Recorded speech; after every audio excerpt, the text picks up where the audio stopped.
तो परमात्मा कहा करते थे कि भाई ये गुरु जो है ये नीम हकीम हैं, तुम्हारे गुरु पूरे नहीं हैं, और पूरे गुरु बिना बात बने को नहीं।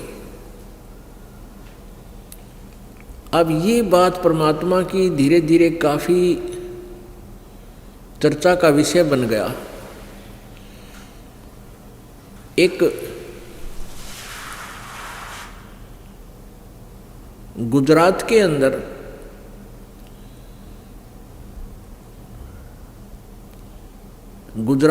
एक भरूच शहर है, भरूच डिस्ट्रिक्ट, और भरूच डिस्ट्रिक्ट से 12 किलोमीटर लगभग एक मंगलेश्वर गांव है,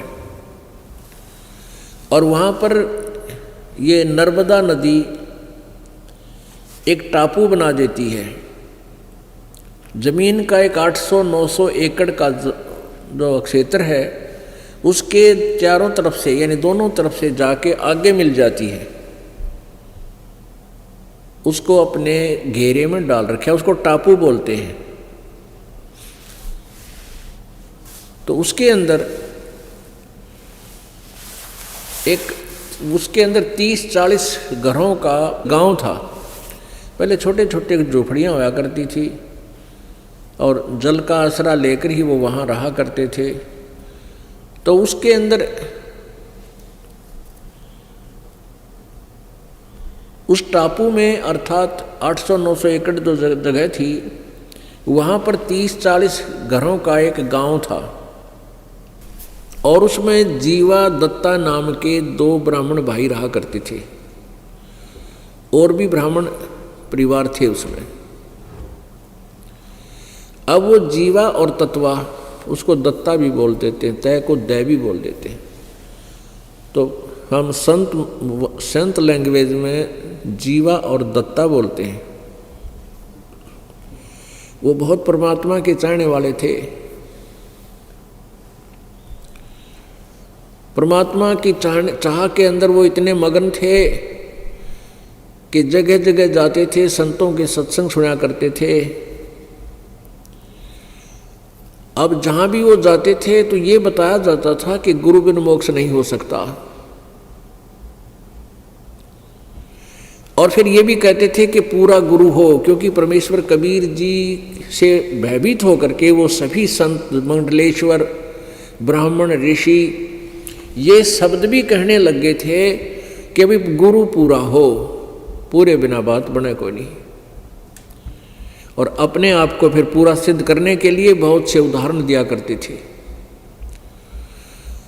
तो जीवा दत्ता जी दोनों भाई परमात्मा की प्राप्ति के लिए, मोक्ष कराने के उद्देश्य से संतों के पास जाते, उनके विचार सुनते और सभी ये शब्द बोलते, यही वचन कहते कि गुरु बिन मोक्ष नहीं, और गुरु पूरा हो।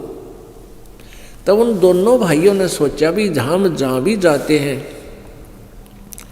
जिस भी ऋषि महर्षि के, संत के, मंडलेश्वर के, गुरु के, ब्राह्मण के वचन सुनते हैं, हमने तो वो सारे अच्छे लगे हैं। यानी प्रत्येक संत ज्ञान देता है, भगवान की चर्चा करता है, हमें तो सभी अच्छे लगते हैं। लेकिन ये पहचान हम कैसे करें कि इनमें पूरा कौन सा है? सभी अपने आप को पूरा बताते हैं, इनकी वे ऑफ वर्शिप भिन्न भिन्न है, इनके ज्ञान में भी अंतर है। तो ये कैसे निर्णय करें कि गुरु पूरा है? तो उन्होंने सोचा भी देखो, मनुष्य जीवन बार बार मिला को नहीं, क्योंकि ज्ञान जो सत्संग सुनाया जाता है, जो जहाँ भी कोई सुनाता है, तो यही कहते हैं भी मानुष जन्म बार बार प्राप्त नहीं होता। 84 लाख योनियों के अंदर धक्के खाकर, दुख उठा करके एक बार मानव शरीर प्राप्त होता है, और मानव शरीर प्राप्त करके परमात्मा की भक्ति नहीं की तो जीवन व्यर्थ हो जाता है। तो पुण्यात्मा जो होती है उनकी ये छोटी सी बात ही बहुत ज़्यादा चुभ जाती है। वो भयभीत हो जाते हैं, हे भगवान क्या होगा यदि अब के मोक्ष नहीं हुआ तो ना जाने कितनी बार कुत्ते, गधे, सूअर की योनियां प्राप्त करनी पड़ेंगी। इस दृष्टिकोण से इस मानव जीवन को सफल करने के उद्देश्य से जीवा और दत्ता ने अपने आप सोचा कि हे भगवान, हमें पूरा गुरु मिलाओ। हम पूरे गुरु को समझ नहीं पा रहे हैं, कैसे पहचान करें। तो उन्होंने आप पर एक डिसीजन ले लिया, एक वट वृक्ष की यानी बड़ की एक सूखी लकड़ी वह नीचे पड़ी थी टूटी हुई काफ़ी दिनों से, उसको उठा के अपने आंगन में जैसे पौधा लगाया करें, जो बना के गड्ढा खोद के और उसमें लगा दी, वह गाड़ दी वो सूखा खूंड। और फिर उन्होंने के विचार किया कि इस सूखे खूंड में, इस सूखी डारी में, टहनी में हम मंडलेश्वर संतों के चरण धो के और चरणामृत डालेंगे। यदि चरणामृत डालने से यह सूखी टहनी हरी होगी, हम उसको पूरा गुरु मान लेंगे। वैसे पुण्यात्माओं, ये कोई तरीका नहीं था पूरे गुरु की पहचान का, पर वो भोले वाले थे, श्रद्धा गणी थी भगवान में, और पूर्ण परमात्मा और पूरे गुरु के लिए वो तड़फ रहे थे। तो परमात्मा अपनी ऐसी आत्माओं के लिए कोई ना कोई तरीका बनाता है। उन्होंने क्या किया, किसी भी मंडलेश्वर के पास जाते और उनसे उपदेश की प्रार्थना करते, उनके चरण धो के और अपने पात्र में डाल लाते। अब चरणामृत तो कोई भी दे देता है गुरु संत, आके उसमें डालते हैं। कई एक को अपने घर पर भी बुला देते, कोई आसपास जा रहा होता, वहाँ पहले उनके चरण धोते, आहार कराते और उस लकड़ी में पानी डालते, कुछ नहीं हुआ। ऐसे कई वर्ष बीत गए। अब उन दोनों भाइयों ने प्रार्थना की रोकर एक परमात्मा, हे मालिक, पूरा गुरु कोई है नहीं, क्योंकि हमारी टहनी हरी हुई नहीं इनके चरणामृत से, और पूरे गुरु के बिना ये मानुष जीवन व्यर्थ हो जाएगा। ये परमेश्वर, या तो पूरा गुरु मिले और नहीं तो हम अपने दास के इस शरीरों को, हम दोनों भाइयों के शरीर को, मनुष्य जीवन को खत्म कर दो, इसको खत्म कर दो परमात्मा, और उस समय शेष जन्म देना हमारा ये मनुष्य जीवन का, जिस समय पृथ्वी पर कोई पूर्ण संत आया हुआ हो। वर्तमान में पृथ्वी पर कोई भी पूर्ण संत नहीं है। इतना कह करके घंटों रोए, घंटों रोए। अब पुण्यात्माओं, जब आपको तड़प होगी भगवान के पाने की, फिर आप जी का यही हाल होगा। परमात्मा पाने के लिए राजाओं ने राज त्याग दिया और शरीर का कोई ध्यान नहीं दिया, कठिन से कठिन तप किए। तो उसी सतिथि, ये सतिथि उन्हीं पुण्यात्माओं की होती है जो पुनर्जन्म से भी भक्ति करते हुए आ रहे हैं। कहते हैं, संतों से साधा से ती मस्करी और चोरा नाल खुशहाल, ये तो मल अखाड़ा जीतेंगे युगन युगन के माल। ये जो निकम्मी आत्मा है वो संतों के साथ बदमाशी करते हैं, मजाक करते हैं, उनको तंग करते हैं, और उन चोरा नाल खुशहाल जो नकली संत हैं, बकवाद करते फिर हैं, उन तरह जी रहे, उनके साथ प्रसन्न रहते हैं और कहते हैं मल अखाड़ा जीतेंगे ये युगन युगन के माल।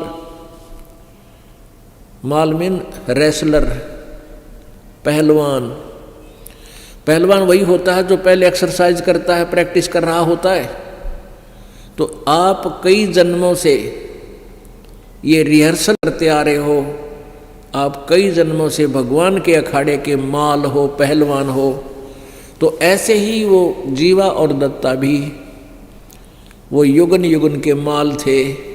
उन्हीं में ये प्रेरणा होती है परमात्मा के पाने की। जैसे मीराबाई युगन युगन की माल थी, ना समाज देखा केवल भगवान देखा, चाहे कुछ भी हो, मारो चाहे छोड़ो। तो ये माल होते, ये पहलवान थे मालिक के पाड़े के और सफल हुए। ऐसे ही जीवा दत्ता वह युगन युगन के युगा युगा से वो पहलवानी यानी भक्ति करते हुए आ रहे थे, और उस भक्ति ने फिर अंगड़ाई ली पिछली पुण्य ने, और बहुत तरफ से 6 महीने तक लगभग फिर रोते रहे, ये भगवान या तो ये शरीर छूट जा या कोई संत मिलाओ मालिक। एक दिन क्या हुआ, परमेश्वर कहते हैं सोचल सिद्धर मैं करूं अपने जन के काज, गोता मारूं स्वर्ग में जा बैठूं पाताल, कहे कबीर ढूंढता फिरूं अपने हीरे माणिक लाल। वो लाल ने को ढूंढने के लिए मालिक वहाँ पहुँच गए। दोपहर के समय उनकी उस झोपड़ियों में यानी उसकी गली में चले जा रहे हैं। अब जीवा बाहर आया, जीवा ने देखा कि एक संत आ रहा है। उसने अपने भाई से जाकर कहा कि भाई एक संत आ रहा है, आपकी आज्ञा हो तो उसे बुला लाऊं। अब दत्ता ने कहा कि भाई आपने देख लिया, मंडलेश्वरों को भी देख लिया हमने, इनके पास कुछ नहीं है, और क्यों जख्म नया करे और कई दिन रोना पड़ेगा, कुछ ना पावे इनके पास। अब वो क्या देखा कि वो परमात्मा उनके गली के उनके घर के आगे से आगे को चले गए, जैसे किसी का घर पूछ रहे हों, ढूंढ रहे हों। तो दत्ता बार बार जीवा के कहने से दत्ता बाहर गया। जीवा बड़ा भाई था दत्ता का। दत्ता ने बार बार कहा जीवा आपकी आज्ञा हो तो मेरा ऐसा दिल करे है इस संत ने बुला लाऊं मैं। अब जीवा ने कहा भाई कोई बात नहीं, अब तेरी इच्छा है तो ले आ, मैं क्यों मना करूं तुझे, देख ले। वो वापस गए तो परमात्मा फिर वापस आ रहे हैं उनके घर की तरफ, वापस जैसे घर गांव से बाहर जाने वाले हों। तो दत्ता ने जाके चरण पकड़ दिए और कहा परवरदिगार ये दास की झोपड़ी है, एक बार दर्शन दो, पवित्र करो दास की कुटिया को। परमात्मा बोले चल भाई, आगे अंदर जैसा भी घर पर व्यवस्था थी, कोई बैठना मुड्डा दे दिया, कोई छोटा सा स्टूल। और जीवा ने कहा दत्ता जा कोई तसला ला उठा के, थाली ला, थाली प्रांत ला, चरण धोएंगे महाराज आए, भगवान आए, यानी संत आए हैं। संत तो परमात्मा का रूप होता है, उनका ट्रेनिंग थी वह डेली की। चरण धोए पानी से और जीवा ने कहा जा दत्ता संतों के चरणामृत को कहीं ऐसे वैसे नहीं डालना चाहिए, वहाँ पौधे में डाल दिए, उसमें पौधे में। अच्छा जी। अब दत्ता ने जाकर वो ज्यों ही पानी डाला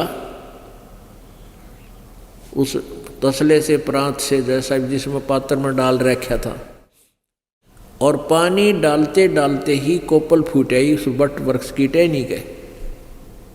बोलो सतगुरुदेव की जय।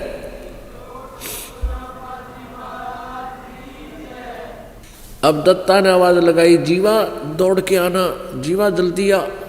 जीवा गया, क्या देख भगवान आ गए, आज जिसकी चाह थी वो मिल गया हमारे को।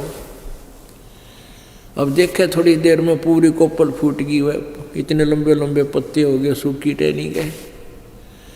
अब दोनों ने एक एक पैर पकड़ लिया, एक एक पैर पकड़ लिया, रोआ बुरी तरह, मुंह की तरफ देखे, भगवान आप कहाँ छुपे थे, हे परमात्मा आप कहाँ छुपे थे, हमने तो सोच लिया था कि ये जीवन बर्बाद होगा और यही प्रार्थना करते थे भगवान या तो इस जीवन हमारा अंत कर दे, इस मनुष्य जीवन का, फिर दे देना जीवन, फिर जन्म देना मालिक जब कभी परम संत यहाँ आए हों। हमने सोच लिया था इस पृथ्वी पर कोई संत नहीं रहा। परमात्मा ने कहा कबीर जी ने कि भाई बच्चा, अगर पृथ्वी पर संत ना होगा, इसमें आग लग जाएगी, यहाँ रह नहीं सकता प्राणी। ये तो संत यहाँ मैं रखता हूँ एक आध अपना भक्त, प्यारी आत्मा या स्वयं आता हूँ, जिससे पृथ्वी पर बैलेंस बना रहता है। और बेटा जब पृथ्वी पर संत नहीं होगा तो इसमें आग लग जाएगी, पूरी पृथ्वी कट कर मर जाए, आपस में इतना बुरा हाल हो जाएगा। तब उन्होंने कहा कि हे परमात्मा, हमने तो आपकी बहुत इंतज़ार करी, आप नहीं आते तो हम 6 महीने और ज़्यादा जीवित रहते, क्योंकि सूख का कांटा हो गए थे और उनका जो है बुरा हाल था। अब दोनों ने उपदेश लिया। अब उपदेश लिया, ज्ञान सुना, सबसे न्यारा ज्ञान और सबसे न्यारा भगवान। उस ज्ञान से परमात्मा आते रहे, उनको ज्ञान सुनाते रहे, आते रहे, ज्ञान सुनाते रहे। कुछ दिनों में वो ज्ञान से परिपक्व हो गए। वो उस ज्ञान को फिर सुनाने लगे अपने ब्राह्मण वर्ग में। अब ब्राह्मण वर्ग तो राम और कृष्ण तो परमाने को नहीं, शिव जी तो ज़्यादा किसी की सुने नहीं, भैरव भूत की भी पूजा करवावे। अब उन्होंने पूछा भी तुमने गुरु कौन बना लिया, ऐसा नास्तिक जो ब्रह्मा विष्णु महेश से भी अलग कोई भगवान बताता है। तो उन्होंने बताया कि बनारस में, काशी में हमारे यानी परमात्मा ही आए हुए हैं, वो पूर्ण ब्रह्म है, पूर्ण परमात्मा है कबीर जी। परमात्मा आएंगे तुम्हें मिलवाएंगे। तो परमेश्वर फिर आगे अपने भक्तों को संभालने के लिए जीवा दत्ता ने गांव वालों से कहा कि आ जाओ, आज भगवान आए हैं। अब ज्ञान तो सुना नहीं, शुरू से ही पूछने लगे तू कौन है, तेरी जाति क्या है।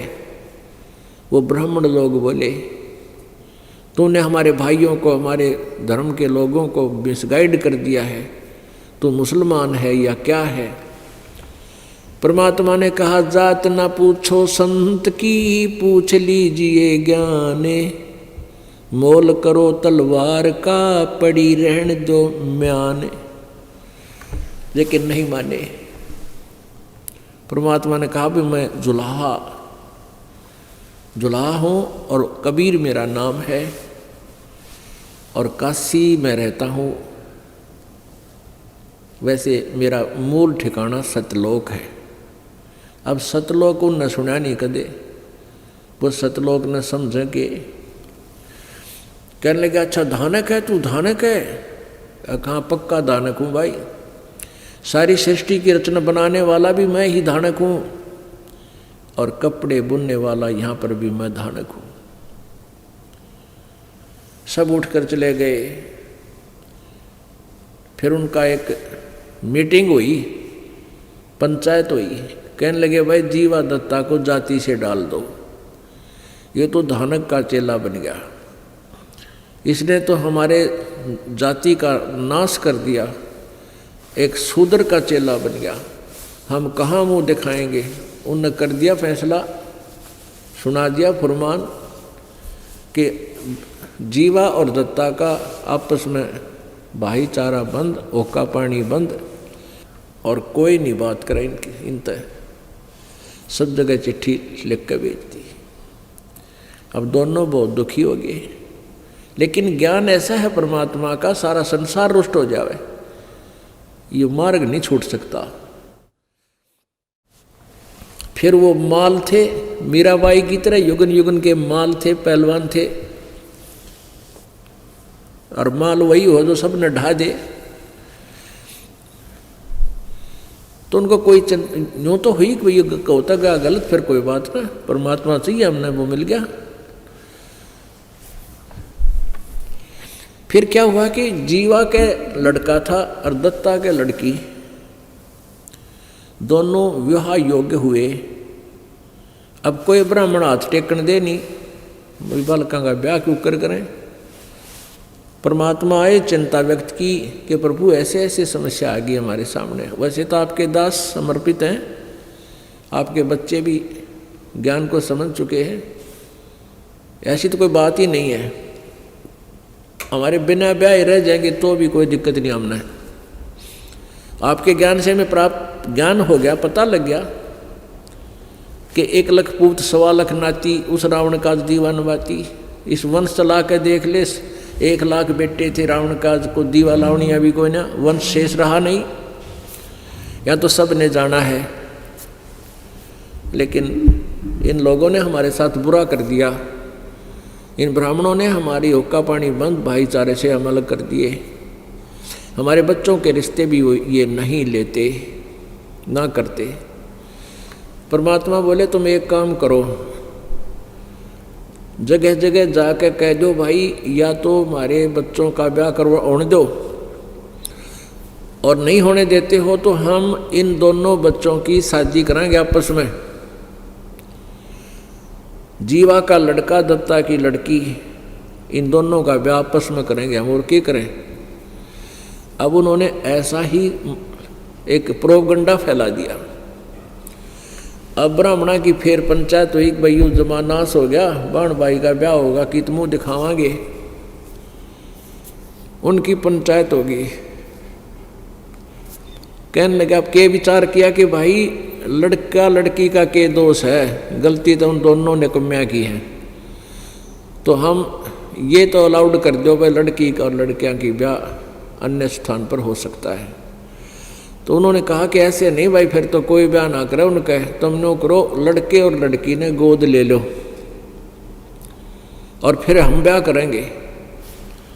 तो वो आए सारे इकट्ठे हो गए कि खबरदार दे, तुमने आपस में ऐसा दीन भ्रष्ट किया तो, और ये लड़के लड़की तो हमारे हैं, ये लड़का लड़की हमें दो, हम इनको गोद लेते हैं, हम शादी करेंगे इनकी कितना करें ढंग से, तुमने इससे कोई लेना देना नहीं।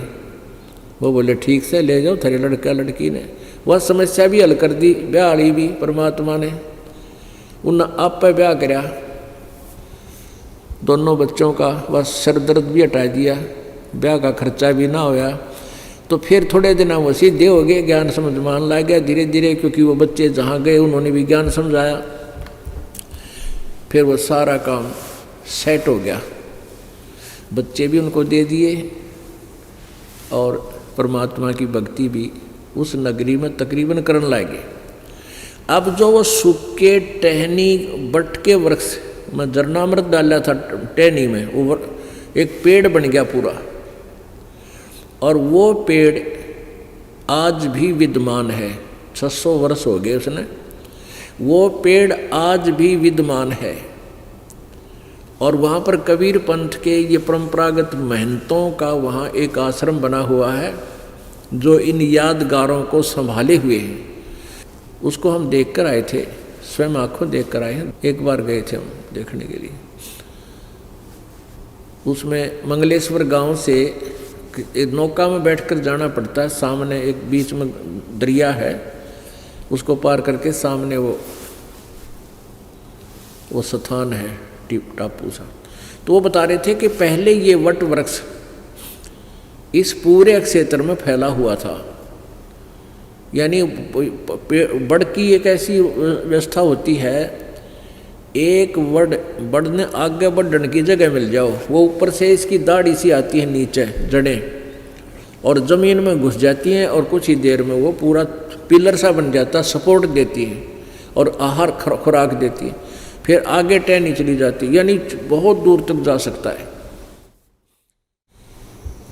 लेकिन अब उसको काट पीट कर दोबारा वहाँ खेती करने लगे, और वो थोड़ी सीमा में रह रहा है 2 एकड़ ज़मीन में, मतलब वो लगभग टोटल तो 4 एकड़ में गया है, यानी 2 एकड़ ऐसे बढ़ रहा है, सेंटर से 2 एकड़ 2 एकड़, तो ऐसे 4-5 एकड़ में अब भी वो विद्यमान है, शेष बचा हुआ। बड़ी बड़ी दाढ़ी उसका नीचे गड़ी हुई, बड़े बड़े पेड़ हो गए ऐसे ऐसे। तो वहाँ वो महंत हैं, उनसे भी पूछा, वहाँ के गांव नगर वालों से भी पूछा, तो उन्होंने यही बताया कि ये कबीर परमात्मा जी या जीवा दत्ता नाम के 2 भाई ब्राह्मण भाई रहते थे, उनको ज्ञान दिया था। उन्होंने एक शर्त रखी थी, उस कारण से ये वह सूखे वृक्ष की टहनी ये पेड़ रूप धारण करगी। आज भी वे प्रमाण वहाँ विद्यमान है। पुण्यात्मा परमात्मा हमें यही बताते हैं कि पूरा तो गुरु हो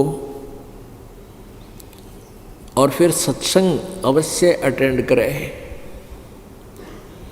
उस संत के फिर चरणों से दूर ना हो।